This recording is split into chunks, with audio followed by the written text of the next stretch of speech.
Hello, and welcome. Welcome once again to the Start, Scale, and Succeed podcast, the only podcast that grows with you through all 7 levels of your journey as a founder. I'm your host, Scott Ritzheimer, and today we're talking about that moment, the one where you realize that the job that made you successful is the very same job that's making you miserable.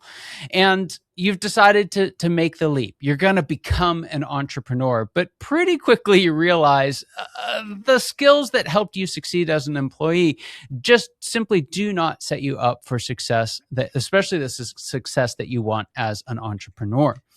And here to help is the one and only Rich Potter. And Rich is a multi-business owner and franchise consultant who helps burned out executives and veterans transition from corporate careers into structured business ownership. After more than a decade in corporate sales, he moved into entrepreneurship and has since built, scaled, and exited multiple businesses while continuing to actively operate today. His perspective is shaped by real-world experience as both an advisor and an active owner. Rich focuses on helping people avoid costly mistakes, reduce unnecessary risk, and build businesses designed to support the life they want to live. Well, Rich, we talk a lot on this show to entrepreneurs, but we also get an opportunity like this one to talk to the pre-entrepreneur, that pre-founder who's out there thinking, hey, there's got to be a better way. And one of the things that makes that hard is there's not really a playbook you get from being an employee that translates directly into success as an entrepreneur. And so some of those very first steps, things like should you buy or should you build, can it trip us up from the very beginning. Where do you see folks get this wrong? And what's the best way to think about how to set up a business that will ultimately serve your life instead of consuming it? No, that's a great question, Scott. Again, thanks for having me. I've done a couple of different things in my life. I've done the startups, I've done the franchises. And I think the biggest trip up is probably just not doing enough research or not enlisting help of people who've been there before, right? Like you just kind of jump into it. Maybe you're doing some research on Google or some YouTubes, but I really think it's good to talk to people who've been in the trenches before, people who either consult or coach or, have launched a business before. One of the first things I did when I quit corporate was I bought a gym and I did it. It was kind of something that needed a little bit of, needed a lot of work. And it's one of those things I wish I wouldn't have. I wish I would have talked to somebody first. I just think there's a lot of people been there before. And I think if you just kind of, pick people's brains before just jumping in, it can go a long ways. Right. I couldn't agree more. I think one of the biggest mistakes, outside of either starting when you shouldn't or not starting when you should, is to not take the time in this level. We want to jump straight into being the entrepreneur as opposed to preparing for it. I couldn't agree more. I want to go back to that idea of who's this really for? So within the executives and folks that have had a lot of success that you see then go and recreate or expand that success as an entrepreneur, what do you think makes a successful entrepreneur? Well, a few things. I think more than the right experience, I think it definitely takes a certain level of tenacity. Running a business is not easy. And there's going to be hiccups, there's going to be mistakes. And I think it's that person that just never quits, right? Someone who's willing to bet on themselves and bet on their experience. But again, like it's not always about experience. It's about like never giving up and never quitting, right? I think that's a huge part of it. It's just betting on yourself and just running with it, So we're faced with this big decision relatively early on, and not that it's the only time that it comes up, but it's certainly an important one early. Should we buy or should we build? And I think for a lot of folks, the initial idea is, hey, I'll just go start my own business. But that might not be the best option. What are some times when buying in or choosing a non-build model make the most sense? I personally, and that's why I do what I do, I think franchising is the perfect way to build versus buy, right? And there are opportunities within franchising that you can buy someone's existing business, but with franchising, it comes with a game plan. It comes with experts in the industry who have already built something, and they're going to share that knowledge with you. Right. So you're not necessarily starting from zero. I mean, you are, right? But you're also getting a lot of help. You're getting coaching. You're getting a game plan. And so, if you want to start, there's lots of businesses that are pretty complicated. Restoration, senior care, some of those things, like you have to get the legalities right or the insurance claim part of it right. And even though you're starting from zero, I think when you enlist the help of people who've been there before in a franchise concept, it really helps accelerate that growth and your ability to be successful in that business. Yeah. What are some unrealistic expectations that folks have when they step into franchising for the first time? I think a lot of people do think it's more plug and play than it is, right? They think that the franchise is going to build everything for them. While they are there to support and while they're there to give you the game plan and the training, you still have to do it yourself. It's not just going to, you know, be successful overnight, especially if you don't put in that effort yourself. So that's probably the biggest thing, I think, is just people expect more from the franchise as far as like the execution side when it's really you. What are, because a lot of times we think of franchise and we think of the big, logos on the street corner, and especially food type franchising. What do you see as some of the best franchising opportunities that are out there right now?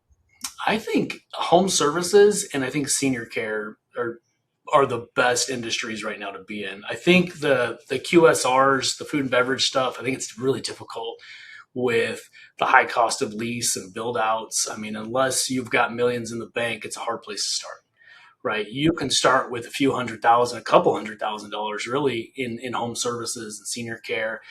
Senior care, you've got 12 to 15,000 people turning 65 every single day in this country, and that's going to continue for the next decade. So I've seen people build businesses tens of millions of dollars a year in senior care. And same with home services, whether it's roofing or HVAC or, whether it's a simple landscaping, artificial turf or whatever. Like, people don't want to do all that stuff themselves and oftentimes can't. And so, there's huge opportunity in home services. Yeah. So let's take someone who's going into, we'll just choose home services for the sake of it. A ton of success climbing the corporate ladder, wasn't satisfying, want to find something else, decide on home services. We'll take house cleaning or something like that. Doesn't really matter what it is. But one of the things that you opened up with is the need to go in and ask other people who've done it. So if I had the opportunity to sit down with someone who'd already had success in that business, what questions would you recommend that I ask? It's a good question. Every time I present a brand and we start looking at franchising, I tell my clients that the most important part is the validation phase, and that is talking to other owners. Right? It's more important than talking to me. It's more important talking to the sales rep. Get in there and talk to the owners and figure out what the day to day is like. So you want to know, like, how long did it take them to make their money back? What are your margins? What is it? Ask them, like, what is it that you should be asking, right? Because a lot of times you don't even know what to ask, but they know what to tell you about that business. What's the unexpected? How much money does it really take? The franchise is telling me it takes $150,000 to start. Well, how much is it going to really take me to be profitable? How many employees do I need? How many cars do I need? There's a lot of good questions, but like, to talk about the length of time to profitability, talk about the ROI, talk about, what is it about it you don't like? If you find out from the owners what they don't like, and maybe that'll help if you can deal with some of those things or not. Sometimes when we're sitting from the sideline, it can feel a whole lot more risky jumping into the game. What would you say to someone who's kind of teetering on that edge right now and wondering if this is really something that could work for them? Yeah, I think that's something I see a lot, especially as you start getting closer to making that decision and signing that franchise agreement. Again, I just think it comes back to, like, look at your career Look at all the times that you took a leap. You were afraid to take that promotion or take that move. Look back and it worked out for you, right? Like, you are where you are because you believed in yourself and you took that leap. So it's going to come to a point where starting that business is scary as can be. And, again, just go back to that, bet on yourself and go forward. If you've done all the research, if you've talked to other owners, if you've gone through this whole phase of validating that opportunity is valid in your market and you can do it, then just believe in yourself and go for it. Yeah. There's a question that I ask all my guests, Rich, and I want to ask it of you. And the question is this: what is the biggest secret that you wish wasn't a secret at all? What's that one thing you wish every founder watching or listening today knew? Man, what is the biggest secret?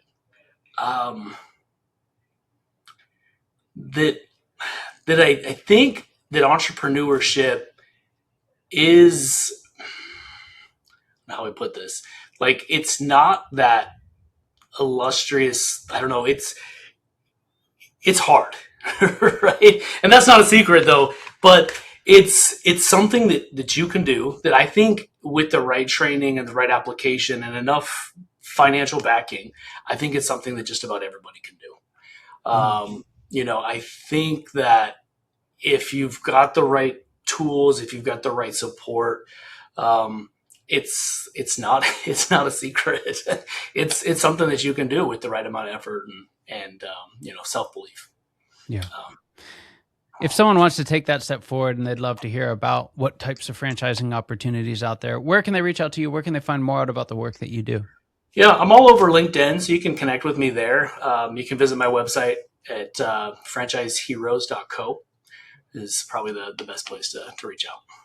Fantastic.